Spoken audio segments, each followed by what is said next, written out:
And we're back to being hot garbage, just like that. This is what happens when you try so hard to make your show cool. It's finally Chet's birthday, so he's planning a big party and being a mega douche. Alan has a homeless friend who plays the guitar. This is the worst old used guitar effect I've ever seen. It looks terrible. So Chet and his friends roll up to Sherwood. He has one Asian and one Indian. No black friends. They tell the homeless guitar guy Elmore to come play for them and they offer him $300. He reluctantly goes with them. There's a clothing sales / swap meet and Marion turns up and donates the jacket she's wearing. She's just so giving. How is she getting paid? By the city? These people have the worst fashion.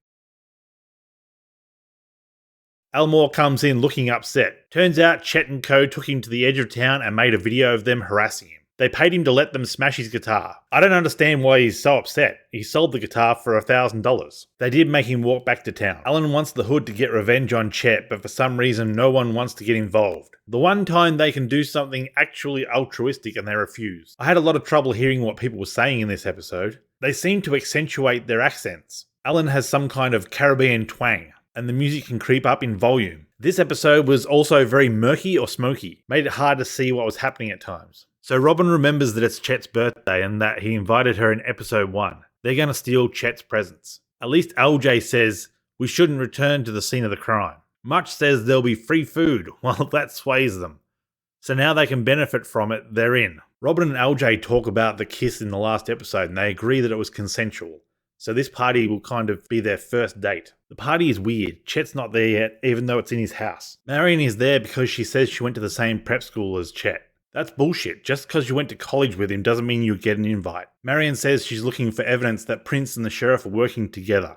Surely that would be inadmissible. They both agree that they can't both be there. It would be a legal nightmare. But when neither volunteers to leave, they decide it would be best to work together. Chet's just obnoxious. If he only invited people so they can buy him stuff, but the people who came only came because he buys them stuff, do they really need each other? Robyn decides to distract everyone with a dirty dancing session with Marion. My god, Marion reminds me of Richard Nixon. She might actually be a crook. There's actually a song in this section, instead of just dep dep dep dep dep dep dep dep dep dep dep dep. So it comes time to steal the prezzies, but they're locked in a safe, and Chet walks in on them. LJ chokes him out and they smuggle him out of the building in a crate. They tie Chet to a chair and Alan berates Chet about Elmore. For some reason, LJ leaves the two of them alone. Marion and Robyn decide now is the time to check Prince's office, and Marion pulls out a set of lockpicks. This is the lockpicking lawyer, and what I have for you. Marion slips a USB key into Prince's laptop, unknown to Robyn. Much tells LJ that Alan is a psycho if he gets pushed. Alan dragged me to this EDM show once. This guy in the crowd got creepy, grabbed my ass. I handled it, but it sucked, you know. Later that night, I saw the guy in tears. Somebody smashed up his car, popped his tires. Alan did that?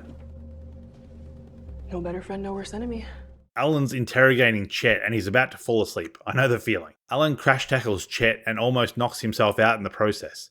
But now Chet is loose and he has his phone. So Robyn and Marion are by, and Much seems willing to swing both ways. That's a pretty good strike rate. Chet calls his friends, but somehow one of their phones pocket answers. I've never heard of pocket answering. Pocket dialing, yes. Pocket answering, no. So his friends are talking about how awesome it is to have the night without him. Marion says that she can't unlock the computer, so it was a waste of time. But then someone is heard outside saying they should go into Prince's office. So Marion and Robyn start making out. When they leave, Marion's USB key beeps and she slips it into a bra. Chet has fallen down a stairwell. They're acting with compassion like they know that he found out his friends hate him. He says that he didn't know that anyone would care about Elmore. So that's okay. Not that you shouldn't hurt someone anyway, regardless of if other people care. This show is morally bankrupt. They even wish him happy birthday. They totally put Alan's voice over LJ. LJ is the blue bear mask. Alan is the rabbit. I know how you can make it up to Elmore. So Chet helps the Hood by pretending that he hired them to film their new music video at his party. He tells everyone to act like they're being robbed and to put all their stuff in the bag. They ask how they're going to get their stuff back and he says, "Party's over. Everyone out." And they all just walk out. No, give me my stuff. The Hood donates all the clothes to the swap meet that's still going on. Elmore turns up with Chet's gold lame jacket and a new guitar. Marion turns up to say, "We make a good team," and Robyn blows her off and says it was good acting. Robyn tells LJ that she's not sure they can trust Marion. Uh-oh. This episode is a return to form for Robyn Hood. About the only thing we learn is that Marion is sus. I'm giving this one a 4 out of 10. Nothing happened that really matters for future episodes. Again, they're pretty much back to square one.